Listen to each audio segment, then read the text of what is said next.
गांव में तो हर जगह अकाल की स्थिति हो गई है। लगता नहीं इस गांव में ज्यादा दिन रुकना उचित होगा। काम के लिए बाहर गांव तो जाना ही पड़ेगा। भूषण काम की तलाश में दूसरे गांव निकल पड़ता है। चलते चलते वह विजयपुर गांव में आ जाता है। वहां उसका रहने का कोई ठिकाना नहीं था। उसके पास कोई काम भी नहीं था। चलते चलते वह एक अमीर किसान जगत सेठ के यहाँ आ पहुंचता है। सेठ जी, मैं भूषण दूसरे गांव से आया हूँ। हमारे गांव में अकाल की स्थिति हो गई है। लोगों के खेत सूखे पड़े हैं। गांव में बूंद बूंद पानी के लिए लोग तरस रहे हैं। अगर मुझे आपके पास कुछ काम मिल जाएगा तो बहुत कृपा होगी बड़े भाई। अरे रे रे रे, लगता है तुम्हारी हालत खस्ता हो गई है। ठीक है, वैसे तुम मेरे पास एक काम तो है, पर लगता तो नहीं तुम वह कर पाओगे। सेठ जी, आप चिंता ना करें। मुझे आप कोई भी काम दे सकते हैं। मैं वह काम पूरी मेहनत और ईमानदारी से करूंगा। अच्छा ठीक है, भूषण कान खोल कर सुन लो। मेरे पास 50 गाय और 50 भैंस हैं। तुम्हें हर रोज उन जानवरों का गोबर निकालना होगा और रोज सुबह शाम उन्हें चारा पानी देना पड़ेगा। महीने के आखिर में तुम्हें 200 रुपए मिलेंगे और हाँ, 2 वक्त का खाना भी हमारी तरफ से तुम्हें मुफ्त दिया जाएगा। बोलो, क्या तुम यह काम कर पाओगे? अरे बाप रे, 50 गाय और भैंसों को संभालना कोई आसान काम नहीं है। पर अब मैं कुछ कर भी तो नहीं सकता। ऊपर से सेठ जी 2 वक्त का खाना भी दे रहे हैं।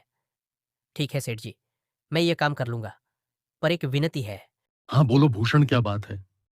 सेठ जी, अगर आपको समस्या ना हो तो क्या मैं आपके गायों के साथ गौशाला में रह सकता हूँ? सेठ जी, मैं इस गांव में नया हूँ। मेरा रहने का कोई ठिकाना नहीं है। जगत सेठ थोड़ी देर सोचता है और भूषण को ऊपर से नीचे तक देखने के बाद कहता है। ठीक है भूषण, तुम गौशाला में रह सकते हो।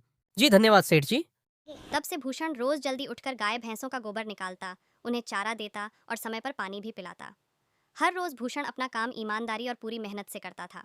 जगत सेठ को भी भूषण का काम पसंद आने लगा, क्योंकि वह अपना काम सफाई से करता था। एक दिन जगत सेठ भूषण को बुलाकर कहता है। भूषण, मुझे तुम्हारा काम बहुत पसंद आया है।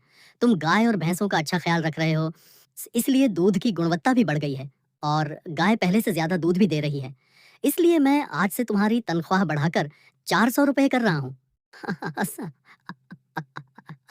आपका बहुत बहुत धन्यवाद सेठ जी। कुछ दिन ऐसे ही बीतने लगते हैं। भूषण जगत सेठ के यहाँ पूरी मेहनत और ईमानदारी से काम करता है।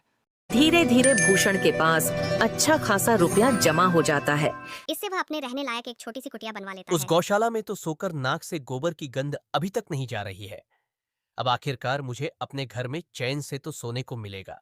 तब से भूषण जगत सेठ के यहाँ काम करने आता और 2 वक्त का खाना खाता और रात में अपने घर सोने चला जाता। कई साल ऐसे ही बीत जाते हैं भूषण के मेहनत के कारण। उसके पास अच्छा खासा रुपया जमा हो जाता है।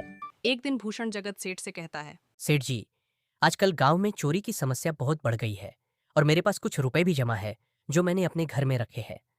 पर मुझे उन पैसों की चोरी की चिंता हो रही है। आपको तो पता है मैं दिन भर आपके पास ही काम करता हूँ।